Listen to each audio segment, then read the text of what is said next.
Welcome to Time News Studios.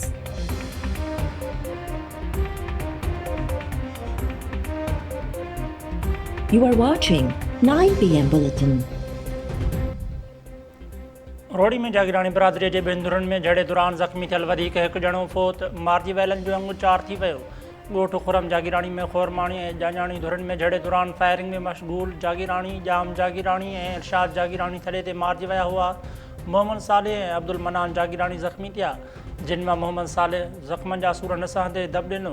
10 महीना अॻु मेंह जे चोरीअ वारे मामले तां धुरनि में झड़ो शुरू थियो हो। हिन वक़्त ताईं ॿिन्ही धुरनि जा 14 ॼणा क़तल थी चुका। धुरनि जो मीर आबिद ख़ान सुंदराणीअ वटि निबेरो बि थियो हो।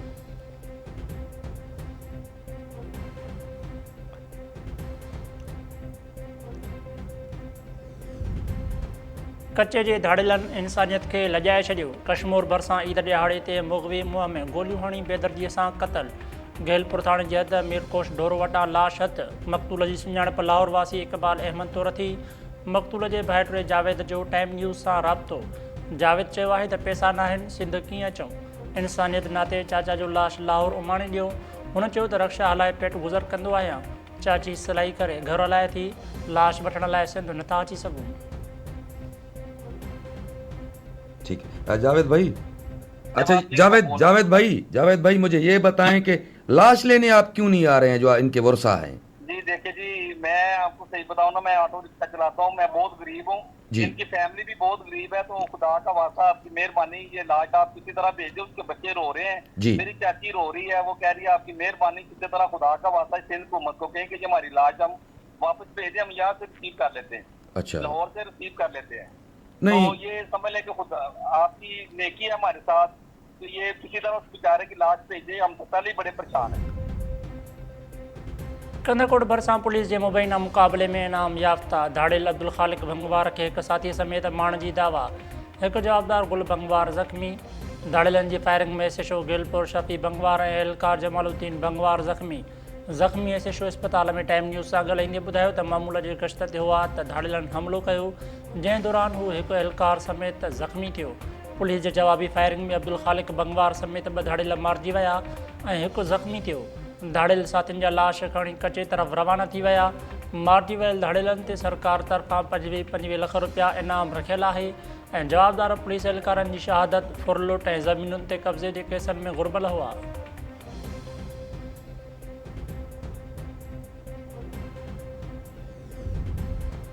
वज़ीर आज़म शहबाज शरीफ़ जा ईद उल अज़हा जे मौक़े ते आलमी अॻुवाणनि सां फ़ोन ते राब्ता।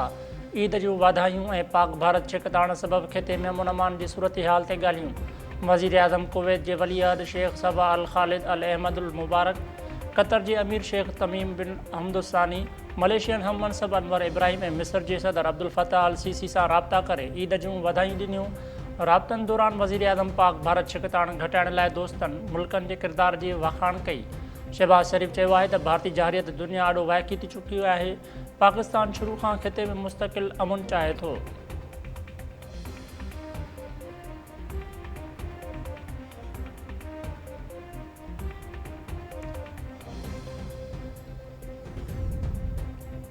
भारत कूड़ जे बुनियाद ते जंग शुरू कई, जंहिंमें खेसि नाकामी जो मुंहुं ॾिसणो पियो।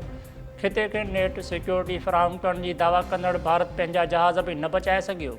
भारत जा 20 जहाज़ शाहीननि जे निशाने ते हुआ, पर रुॻो 6 किराया। केतिरा ई भेरा चयो आहे त पाकिस्तान पाण सभ खां वधीक दहशतगर्दीअ जो मुतासिर मुल्क आहे। उन बावजूदि नरेंद्र मोदीअ जो वर्ताउ मुसलसिल धमकियुनि वारो आहे। पाकिस्तान सफ़ारती मिशन जी सरबराह बिलाल भुट्टो ज़रदारीअ जी वाशिंगटन में न्यूज़ कॉन्फ्रेंस। बिलाल भुट्टो ज़रदारी चयो आहे त भारत पाणीअ खे जंगी हथियार तौरु इस्तेमालु करे रहियो आहे। 24 करोड़ पाकिस्तानियुनि जो पाणी रोकण वारो क़दम खुलियल जारियत आहे। भारत पाकिस्तान में दहशतगर्द कार्रवाइयुनि में मुलविस आहे। भारत जो हाज़िर सर्विस नेवल ऑफिसर बलोचिस्तान मां गिरफ़्तार थियो हो। भारतीय जारियत बावजूदि समूरनि मामलनि ते ॻाल्हियुनि लाइ तयारु आहियूं। पाकिस्तान ख़िते में अमन चाहे थो। PB चेयरमैन जी पाक भारत छिकताइण घटाइण लाइ अमेरिकी सदर जे किरदार जी वाखाण।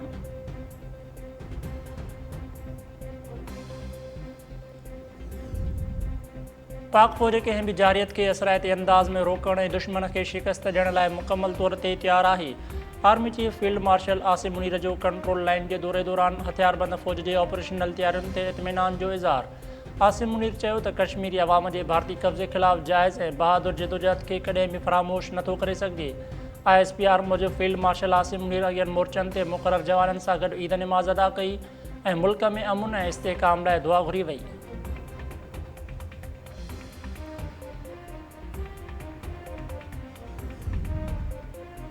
IMF जे सख़्तु शर्तनि ऐं माली मुश्किलातुनि खे नज़र में रखंदे हुकूमत सरकारी मुलाज़िमनि जे पघारुनि ऐं पेंशन में 5 खां 7% वाध जी तजवीज़ ॾेई छॾी। ग्रेड 1 खां 16 ताईं जे मुलाज़िमनि जे मौजूदा 2 एडहॉक अलाउंसिस मां हिक खे बुनियादी पघार में ज़म करण जी बि तजवीज़ आहे। नाणे वारी वज़ारत मुख़्तलिफ़ तजवीज़ुनि ते बदल ख़ाका तयारु करे वरिता। वफ़ाक़ी काबीना में 10 जून ते मंज़ूरीअ लाइ पेश कया वेंदा।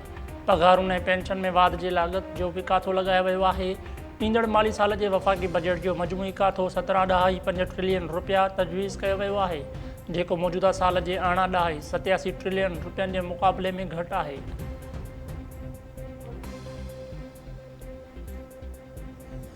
बजट इंशाल्लाह 13 जून को लाएंगे। वफाकी बजट 10 जून को आना है। हमें फाइनल जो नंबर्स हैं वफाक की तरफ से कलेक्शन के, वो कन्वे नहीं किए गए। जब वो एक बार कन्वे हो जाएंगे तो उस वक्त एक फ़ाइनल शक्ल देते हैं और फिर हम देखेंगे कि हमारे पास स्पेस कितना होता है। तनख्वाह बढ़ाने की आपने बात की, हमें पता है कि महंगाई की वजह से सबकी कमर टूटी हुई है। वफाक देखें क्या इक़दाम लेती है।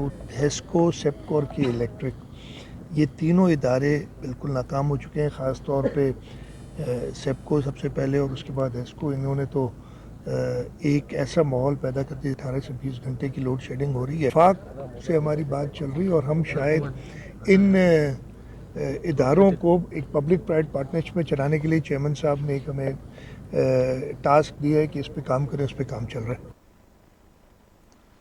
वॾे वज़ीर मुराद अली शाह चयो आहे त वफ़ाक़ी बजट 10 जून ते ईंदी ऐं सिंध जी बजट 13 जून ते पेश कई वेंदी। वफ़ाक़ खां हतमी अंग अखर मिलण खां पोइ फ़ैसिलो कंदासीं त बजट में पघारुनि में केतिरी वाध कई वञे।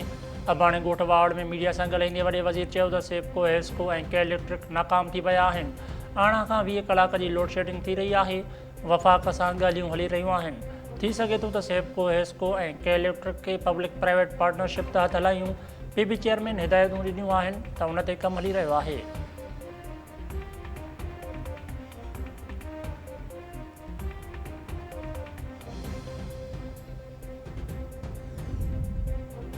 असांखे पंहिंजी आवाम जी हालतुनि खे नज़र में रखंदे बजट तयारु करणु घुरिजे। कंहिं ॿिए जी हिदायतुनि ते न। ज़राअत ते टैक्स लॻाइण जूं ॻाल्हियूं ॿुधी रहिया आहियूं। असां सां मुशावरत न कई वई आहे। थी सघे थो त पार्टी क़यादत सां कई वई हुजे। चाहियूं था त ज़राअत ते टैक्स घटाया वञनि। पीपल्स पार्टी जे सीनियर अॻवान ख़ुर्शीद शाह जूं सख़र में मीडिया सां ॻाल्हियूं। ख़ुर्शीद शाह चयो त दुनिया जी वॾियुनि ताक़तुनि जी हमेशह खां कोशिशि रही आहे त पाकिस्तान खे कर्ज़ी बणाए मईशत खे बहितर कंट्रोल में रखनि। असां ज़राअत जे करे अॻिते वधिया आहियूं ऐं वधंदा रहंदासीं। केर बि रोके नथो सघे। जेकॾहिं ज़राअत ते टैक्स लॻाया विया त ताक़त कमज़ोरीअ में बदिलजी वेंदी।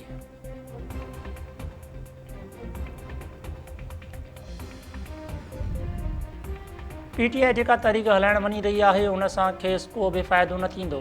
तहरीक इंसाफ़ हिन वक़्तु का बि तहरीक हलाइण जी पोज़ीशन में ई न आहे।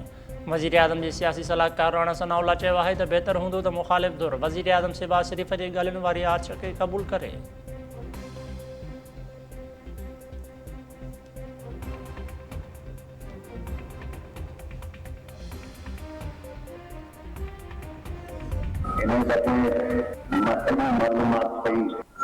असांजो गुज़ारो ज़मीदारी ते आहे।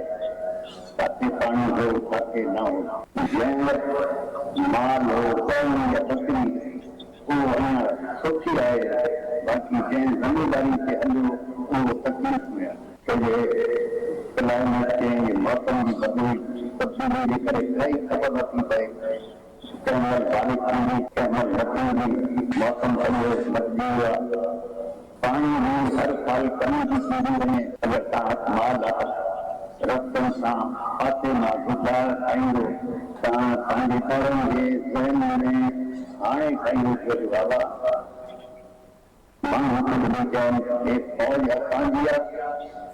असां फौज ठाहियूं, चाहे गर्मी हुजे, सर्दी हुजे, गमी हुजे या ख़ुशी हुजे, असां फौज खां परे था थी सघूं। असां अगरि इहो सोचियूं असां फौज खां परे था थियूं त पोइ सम्झो असां इन मुल्क सां वफ़ादार न आहियूं। सॼी मालूमात वरिती आहे त किथे पाणी हो ऐं किथे न हो। मौसमियाती तब्दीली जे करे ख़बर नथी पवे त कॾहिं बरसाति थींदी। पाणीअ जी हर साल खोट वधी रही आहे, उन करे चौपायो माल धारियो, उन में बरकत आहे। ॿारनि खे सम्झायो त माण्हू भली कुझु बि चवनि पर फ़ौज असांजी आहे, असां फ़ौज खां परे नथा थी सघूं। असां फ़ौज खां परे थियासीं त मुल्क सां वफ़ादार न रहंदासीं। हुरनि जे रुहानी पेशवा पीर पगारे जो पीर जो ॻोठ में ईद उल अज़हा जे मौक़े ते मुरीदनि खे ख़िताब। पीर पगारे चयो त फेडरेशन खे फ़ौज संभालियो वेठी आहे। गुज़िरियल आम चूंडुनि में वाज़े थी वियो त मुल्क में को बि क़ौमी लीडर नाहे जेको सूबनि ऐं फेडरेशन खे संभाले सघे। गज़ा, लबनान, शाम ऐं इराक़ में ॾिसो त फ़ौज कमज़ोर थी त केतिरी तबाही थी। हिंदुस्तान पाणी बंदि करण जूं धमकियूं ॾेई रहियो आहे। पाणी बंदि कयो वियो त जंग थींदी ऐं पोइ भारत ॿीहर जंग करण जे क़ाबिल न रहंदो।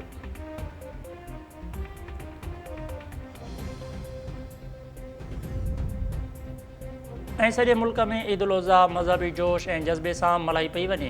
ईद नमाज़ जे अदायगी बाद सुन्नत इब्राहिमी तहत जानवरनि जी क़ुर्बानीअ जो सिलसिलो जारी।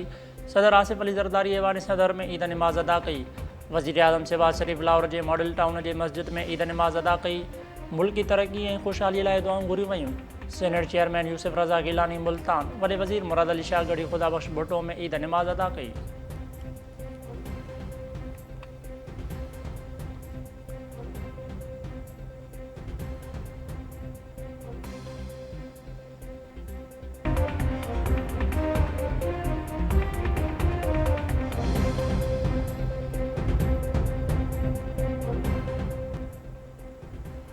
अस्सलाम वालेकुम नाज़रीन, टाइम न्यूज़ में भली कार आहियां अब्दुल हकीम नारे जो हेडलाइन सां ॾिठियूं तफ़सीली ख़बरूं शॉर्ट ब्रेक खां पोइ।